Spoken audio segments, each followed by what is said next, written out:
আসসালামু আলাইকুম। আমাদের শরীরের সবচেয়ে অপরিষ্কার জায়গা কোনটা? যদি আমরা এই প্রশ্নটা করি তাহলে সবার মনেই ১ম এ একটা নেগেটিভ থট চলে আসবে। আ যেগুলো আমরা প্রাইভেট পার্ট বলি, ওই পার্ট সম্বন্ধে। কিন্তু আপনার ধারণাটা ভুল হইতে পারে।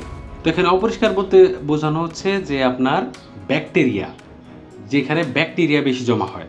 তো শরীরের সেই জায়গাটা কোথায়?